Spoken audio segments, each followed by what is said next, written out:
আসসালামু আলাইকুম, সবাইকে স্বাগতম। কেমন আছেন সবাই? আশা করছি সবাই ভালো আছেন। আলহামদুলিল্লাহ আমরা বেশ ভালো আছি। চলে আসলাম নতুন একটা ভিডিও নিয়ে।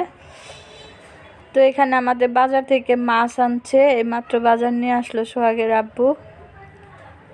তো মাছগুলো বের করে নিলাম।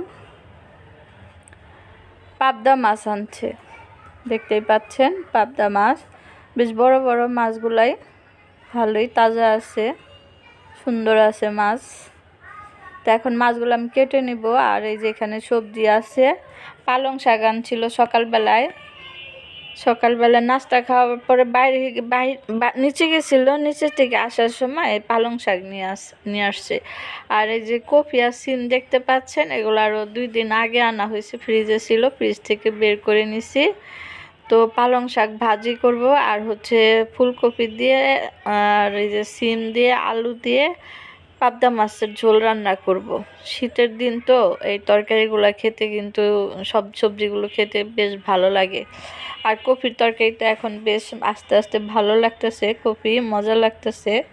শীত তো পড়েই গেছে প্রায়, অগ্রহায়ণ মাস শেষের দিকে শীত অনেকটাই পড়ে গেছে ঢাকা শহরে।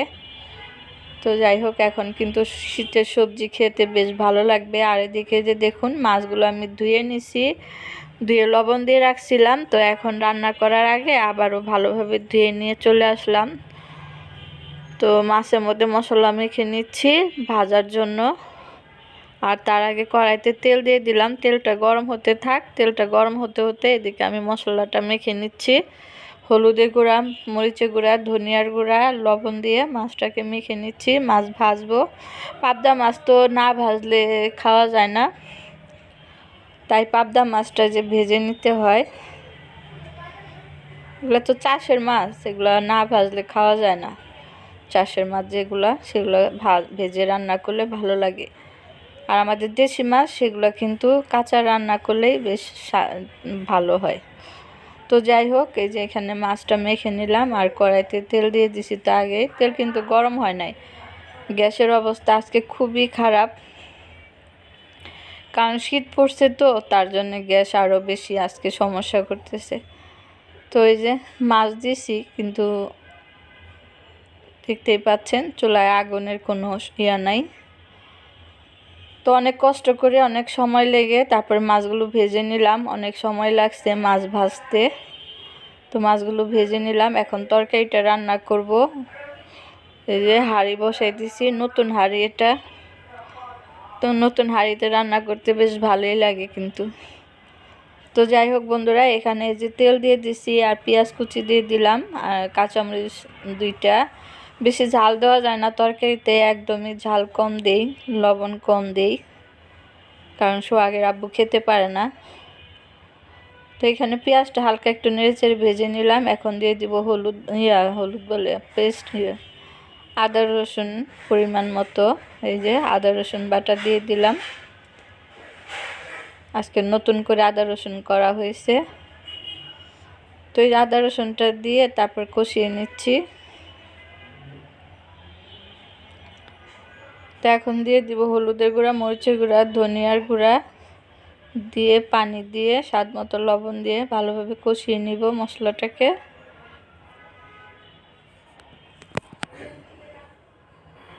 এই তো হলুদের গুঁড়া দিলাম। হলুদের গুঁড়াটা একটু বেশি দিতে হবে। আর এখানে আমি ধনিয়ার গুঁড়া দিছি 1/2 চামচের কম, মরিচের গুঁড়াও একদম 1/2 চামচের কম। এই যে পরিমাণ মতো লবণ। এখন পানি দিয়ে দিলাম, দিয়ে মশলাটাকে এখন ভালোভাবে কষাবো। সাথেই থাকুন বন্ধুরা, দেখতে থাকুন, আমার পুরো ভিডিওটা দেখবেন শেষ পর্যন্ত।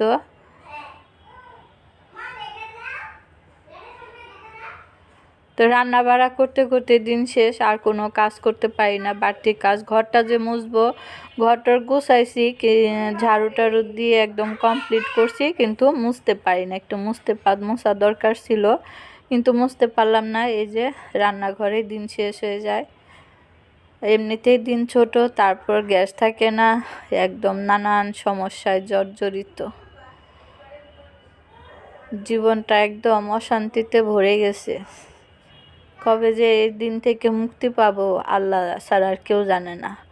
মরণ না আসা পর্যন্ত এই যুদ্ধ থেকে আর নাই, বিরতি নাই। এই যুদ্ধ করেই যেতে হবে যতক্ষণ দম থাকবে।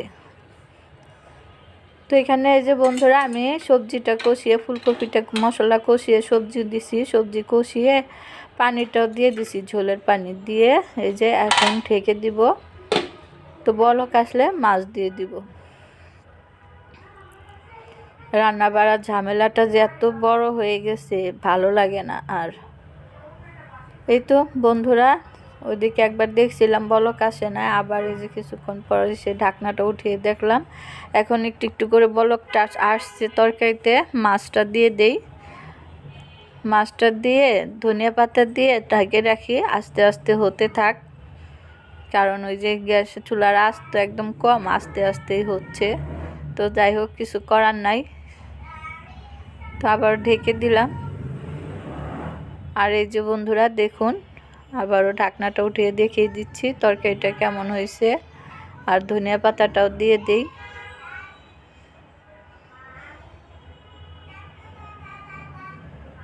তো এইভাবে কষ্ট করে জীবনযাপন করতে হচ্ছে, আর কিছু বলার নাই বন্ধুরা, বাকিটা ইতিহাস। কিভাবে আমাদের জীবনটা চালাই আমরা, এর ব্যাখ্যা দিতে গেলে অনেক বড়, অনেক বড়। তো বন্ধুরা তরকারিটা হয়ে গেছে, নামিয়ে রাখছি। অনেক কষ্ট করে তরকারিটা রান্না করলাম। আর এই যে এখন পালং শাক ভাজি করব। আর সবসময় পালং শাক মাছ দিয়ে রান্না করি, তো ভাবলাম আজকে ভাজি করি। ভাজি খেতেও কিন্তু বেশ ভালো লাগে পালং শাক। তো পালং শাকটা আমি কড়াইয়ের মধ্যে দিয়ে দিছি, তারপর দিয়ে দিলাম হচ্ছে সামান্য একটু লবণ আর কাঁচামরিচ, পেঁয়াজ সাথে দিয়ে এখন সিদ্ধ করে নিছি। শাকটাকে সিদ্ধ করে এই শাকটা সিদ্ধ হতেও অনেক সময় লাগছে, তো আপনাদের দেখাই নাই।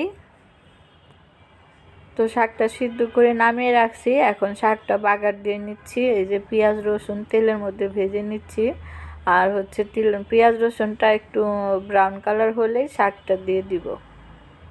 আজকে পালং শাক ভাজি আর ফুলকপি সিম দিয়ে পাবদা মাছের ঝোল তরকারি রান্না, এই হচ্ছে দুপুরের মেনু।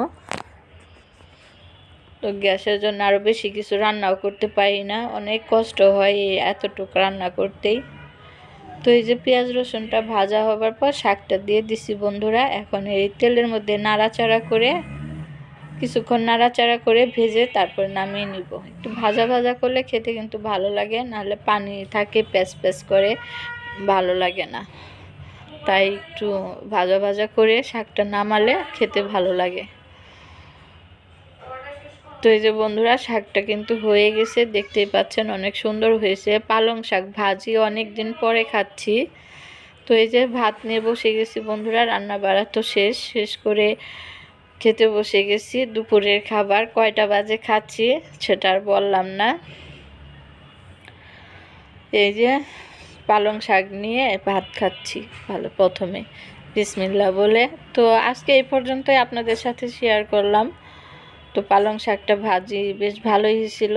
পালং শাক ভাজির ফ্লেভারটা, যে শাকের ফ্লেভারটা আমার কাছে খুব ভালো লাগে। মানে পালং শাক তো এমনি খেতে মজা, আর যে ফ্লেভারটা আছে ফ্লেভারটাও কিন্তু অনেক সুন্দর। তো এই যে দেখতেই পাচ্ছেন পালং শাক ভাজি দিয়ে ভাতটা মেখে মরিচ সাথে নিয়ে তারপর খাচ্ছি। তো আজকের মতো এখানে বিদায় নেব। সবাই ভালো থাকবেন, সুস্থ থাকবেন, আমার পাশে থাকবেন। আল্লাহ হাফেজ, আসসালামু আলাইকুম।